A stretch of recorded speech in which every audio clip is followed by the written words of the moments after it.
Oke, halo semuanya. Saya mau bahas sedikit tentang pergerakan IHSG tentunya yang udah mulai ada technical rebound dari tanggal 11 Februari kemarin ya. Karena memang kalau kita lihat technical rebound ini muncul sebagai tanda support kuat dari beberapa tahun-tahun sebelumnya gitu. Kalau kita lihat di sini tahun 2021 ada, kemudian 2021 akhir di bulan Desember juga ada technical rebound, kemudian tanggal 17 Mei 2022 juga ada. Nah pertanyaannya, kalau kita lihat IHSG kan memang mulai menunjukkan tanda-tanda technical rebound ya dari saham-saham konglomerasi yang kemarin ya, minggu kemarin kita sempat bahas juga karena memang pada dasarnya saham konglomerasi ini justru menjadi salah satu tulang punggungnya IHSG gitu. Dan saat ini sektor Big Bank justru masih volatile setelah keputusan Bank Indonesia yang mempertahankan suku bunganya gitu ya. Tapi di tengah kondisi ini, sektor yang justru mencuri perhatian adalah infrastruktur teknologi dan juga IT service. Ada dua ya yang memang lagi happening banget. Ada WiFi dan juga data. Ini menjadi perbincangan yang cukup hangat kalau kita lihat di stream, di masing-masing streamnya ya. Saya lihat banyak ada perdebatan, ada yang bilang A, ada yang bilang B. Saya pikir sebenarnya gini, sederhananya kalau memang sektor teknologi kan nggak cuman data dan wifi juga ya, infrastruktur teknologi banyak gitu. Kita punya preferensi tergantung penilaian di mana gitu. Kalau saya bisa sedikit spilling ya beberapa yang saya punya, bahkan di stock pick yang sudah saya pilihkan di situ ada beberapa list ya. Kita ngeliat ya kalau di sini data memang kan kalau kita lihat dari kecenderungannya bulan-bulan sebelumnya volumenya udah cukup meningkat, kemudian juga beneran rally-nya itu saya pikir dari mulai Januari kemarin ya. Kalau dari data gitu sampai dengan tanggal 21 Februari kemarin. Sehingga ini jadi salah satu target juga selain WiFi. Sebenarnya banyak nggak cuma WiFi juga. Kalau kita lihat dari standar ya, saya coba cek dari stok yang saya punya. Memang di beberapa hari terakhir banyak sektor IT service, kemudian teknologi yang dominasi. Ada data, kemudian ada elite di sini, ada cyber, ada DCII, ada juga edge, ada juga wifi juga pernah nih ya. Saya pernah kasih rekomendasi di 19 Februari gitu. Kalau untuk data sendiri saya pernah kasih sebenarnya jauh hari ya. Ini tanggal 19 ada, tanggal berapa lagi ya? Tanggal 17 harusnya ada ya? Oh nih ya, tanggal 17 ada. Malah kalau teman-teman kemarin,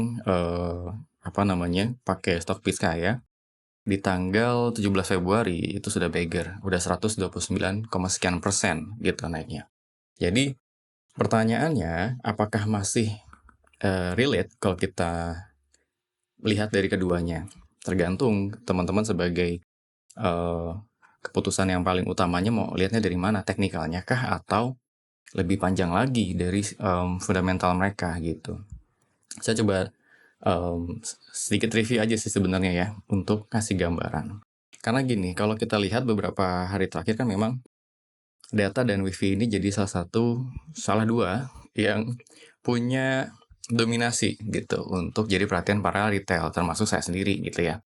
Nah, kalau kita lihat dari gambaran data atau remala abadi, emiten ini kan bergerak di bidang teknologi informasi dan juga layanan digital. Yang mana yang menjadi daya tarik utama adalah corporate action-nya yang cukup besar ada di data.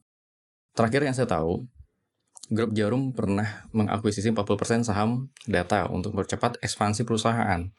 Masuknya, Grup Jarum ini bukan cuma mengubah komposisi pemegang saham, tapi juga diharapkan memberikan suntikan dana dan peluang bisnis yang lebih luas lagi tentunya di perusahaan. Nah, ditambah masuknya I-Forte sebagai investor strategis ini juga menjadi game changer dengan keahlian di bidang digital infrastrukturnya dan juga telekomunikasi. Semestinya I-Forte jadi harapan untuk bisa mengoptimalkan backbone yang dimiliki oleh data serta dalam rangka memperluas posisi bisnisnya ke depan. Jadi dari sisi bisnis fundamentalnya data ini didukung oleh pemain besar yang justru kemungkinan mempercepat pertumbuhan bisnis. Nah, Di sisi WiFi, kalau kita lihat, atau WiFi bisa disebut juga dengan Surge ya, yang juga nggak kalah agresif dalam aksi korporasi. Beberapa langkah besar yang mereka lakukan antara lain ada right issue yang teman-teman tahu ya, sebesar kurang lebih 4,71 miliar saham baru untuk memperkuat modal dan peningkatan kondisi keuangan perusahaan. Dan ini juga didasari dari investasi sukses bersama atau ISB yang juga meningkatkan pemilikan sahamnya sebesar 50, sekian persen. Oke, menjadikannya pemilik atau pemegang saham pengendali seperti itu. Dan teman-teman tahu juga masuknya investor besar seperti Pak Hashim Joy Hadikusumo, ada Fadil Muhammad, dan juga Arwin Rashid ya, membawa tambahan modal serta pengalaman di sektor bisnis dan juga politik tentunya. Terus dampaknya apa? Kita lihat ya, saham WiFi sendiri naik sekitar 6,7 sekian persen ke level 2.200 pada tanggal 21 Februari kemarin, bahkan sempat melonjak 25% ARA pada 30 Januari. Sepanjang 2024, saham ini sudah naik lebih dari 100%. So, beggar ya, sama kayak data. Jadi kalau kita lihat outlook-nya dari semua corporate action ini, kita bisa lihat bahwa baik data maupun WiFi saat ini sedang dalam fase ekspansi besar. Dengan masuknya investor di sektor ini justru menjadi katalis positif di bidang IT service dan juga teknologi seperti itu. Pertanyaannya, tapi apakah momentumnya masih bisa berlanjut? Itu akan sangat bergantung kepada eksekusi bisnis mereka di masa depan dan bagaimana pasar merespon dan juga mensiasati aksi korporasi ini. Untuk yang sudah pegang, ya tentu ada pertimbangan ya, apakah tetap hold atau profit taking setelah kenaikan tinggi dalam waktu yang cukup singkat ya, seperti kita tahu kemarin. Saya coba cek sedikit ya dari teknikal yang saya punya. Kalau kita lihat data dulu ya. Oke, kalau kita lihat data di sini dalam time frame daily-nya pernah juga dia ada di level 2030 ya, arahnya pada tanggal 24 Januari 2025. Setelah itu, setelah di pump, kemudian dump sampai dengan level terendahnya baik lagi gitu di angka sekitar 4800-an. Mungkin ini jadi salah satu pertimbangan para investor apakah masuk lagi atau enggak. Ternyata dengan corporate action yang ada itu bisa membalikan sentimen positifnya gitu. Ditambah dengan adanya beberapa sinyal oke dari data yang masuk. Ini kalau dari data. Kemudian dari WiFi. Oke, WiFi pun sama. Dari tanggal 9 Januari ya, rata-rata dua-duanya mulai running di awal-awal tahun 2025 ini. Di sini lihat tanggalnya rata-rata sama ya, di 10 Januari, kemudian melonjak naik ke atas. Kalau kita ngeliat gini, kadang-kadang teman-teman retail, saya bingung masuknya di mana, saya bingung masuknya kapan. Sederhana aja sih sebenarnya teman-teman. Teman-teman bisa lihat juga dari ini ada 3 garis ya, ada MA20, MA50, dan MA100 yang saya pakai untuk menunjukkan potensi apakah masih uptrend atau justru arahnya downtrend gitu. Ini untuk time frame daily-nya. Di data,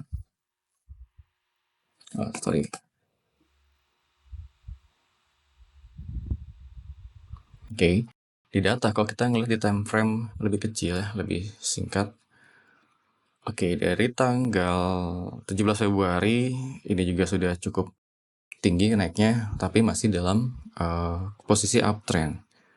Saya coba cek menggunakan indikator saya. Nah, teman-teman yang ada di grup saya sebenarnya sudah ada spekulatif buy, karena di sini ada higher low dari tanggal 14 Februari-nya ya. Pas Valentine nih, 14 Februari ada sinyal oke, kemudian melanjutkan rally-nya sampai dengan tanggal 19 Februari ya, sempat ada shooting star di sini atau higher high, kemudian koreksi sedikit, lanjut naik sampai dengan sekarang. Tapi mostly kalau kita lihat di sini masih uptrend ya teman-teman ya, masih uptrend dengan volume yang masih valid saya pikir ya, nggak ada buangan yang cukup besar. Namun kalau teman lihat dari RSI-nya ya, RSI dari tanggal 19 pun sudah mulai overbought gitu. Tinggal ada koreksi sedikit, tergantung mau dibawa kemana gitu ya. Ini singkatnya. Kemudian di WiFi. Oke, di solusi sinergi digital ini pun sama. Sempat ada beberapa kali koreksi wajar ya, karena memang dari arah, kemudian juga ada beberapa kali taking profit tentunya. Di sini ada beberapa sinyal downtrend, kemudian masuk lagi ke uptrend, downtrend lagi, dan yang terakhir ada spekulatif buy juga dari tanggal 18 Februari. Dan lanjut uptrend setelah fase downtrendnya selesai, uptrend di tanggal 19 Februari sampai dengan sekarang. Pertanyaannya, apakah masih oke untuk kita masuk sekarang? Balik lagi, sebenarnya teman-teman mau exit taking profit silahkan, mau tetap di hold juga silahkan, karena tergantung perspektif teman-teman semuanya, mau di area mana teman-teman mengambil keputusannya. Kalau kita lihat lagi dari sudut pandang yang paling sederhana aja ya. Oke, di antara WiFi dan juga data, kita lihat contoh kalau kita ngeliat di ini ya, di profilnya. Nah, kita lihat konsistensi masyarakat dari saham WiFi di sini itu sekitar 44,51%. Kalau data, ya, kalau nggak salah nggak jauh-jauh beda ya. Kalau kita ngeliat di data, itu, nah oke, sekitar 21,67%. Oke, konsistensi atau kepemilikan dari masyarakatnya. Kita lihat secara valuasi ya. Kita pakai punya WiFi deh buat standar valuasinya, atau punyanya si data ya. Karena keduanya masih dalam fase cukup baik. Justru di awal tahun ini saya pernah dulu gambarkan potensi di 2025 saham-saham apa aja yang akan justru kena sentimen positifnya. Ini terlepas dari adanya Donald Trump. Oke, kita zoom dulu. Oke, kita ngelihat kalau dari data sendiri secara valuasi. Oke, kalau kita lihat secara valuasinya di data, kita bandingkan ya dengan WiFi. Secara valuasi, kita lihat di sini data sudah di angka 55,03. Valuasinya cukup terbilang premium gitu ya dari sektor teknologi dan infrastruktur. Kemudian kita ngeliat juga dari WiFi itu di angka 29 sekian. Memang dua-duanya terbilang premium, hanya saja kalau kita melihatnya secara fundamental mungkin ini jadi salah satu gambaran bahwa secara valuasi itu masih berbanding lurus dengan potensi dia di masa depan gitu. Ketika kita melihatnya di area situ ya. Kalau misalkan dari rasio, saya biasanya menggunakan F-score. Nah, di salah satu perbandingan saya gunakan dari Piotrowski F-score-nya antara data dengan WiFi. Di sini untuk data itu sekitar 2,9 atau 3 ya, 3. Angkanya 3 untuk standar Piotrowski F-score-nya. Kemudian untuk di WiFi itu angkanya 7. Terus kenapa? Artinya apa? Kalau boleh saya sampaikan sedikit ya, Piotrowski F-score ini salah satu metode yang kita bisa gunakan untuk menilai dengan 9 kriteria yang mengukur profitabilitas, leverage, likuiditas, dan juga efisiensi operasionalnya. Kalau kita lihat, kita terapkan pada data dan WiFi, maka yang perlu kita cek adalah apakah profitabilitas mereka akan membukukan nilai laba bersih yang optimal, arus kasnya bagaimana, apakah lebih besar atau sebaliknya, leverage dan likuiditasnya, efisiensi operasional, dan lain-lain gitu ya.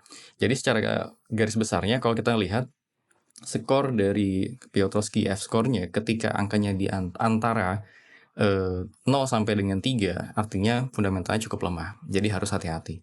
Kemudian antara 3 sampai 6, fundamental sedang, bisa jadi spekulatif. Kemudian antara 7 sampai 9, strong fundamental dan undervalue. Potensinya bagus untuk investasi jangka panjang. Jadi kesimpulannya apa? Kalau mau melihat valuasinya yang terbilang murah dan Piotrowski-nya tinggi, bisa jadi saham-saham ini masih menarik untuk kita tinjau lebih lanjut. Tapi kalau kebalikannya, angkanya mungkin below angka 3 gitu ya, baiknya memulai taking profit. Ini sebagai bentuk penilaian standar aja ya. Teman-teman bisa lakukan banyak penilaian dari sudut pandang yang teman-teman pilih gitu. Tapi kalau saya sendiri, better mana antara view dan data? Ya tergantung baik lagi ke teman-teman ya. Kalau saya sendiri ada pilihan, tapi baiknya kita diskusi lebih lanjut nanti di forum gitu ya. Mana yang akan saya keep, mana yang saya jual. Kalau ditanya, masih punya nggak di antara keduanya? Masih, tinggal kapan saya taking profit dan kapan saya mulai tambah lagi atau hold gitu.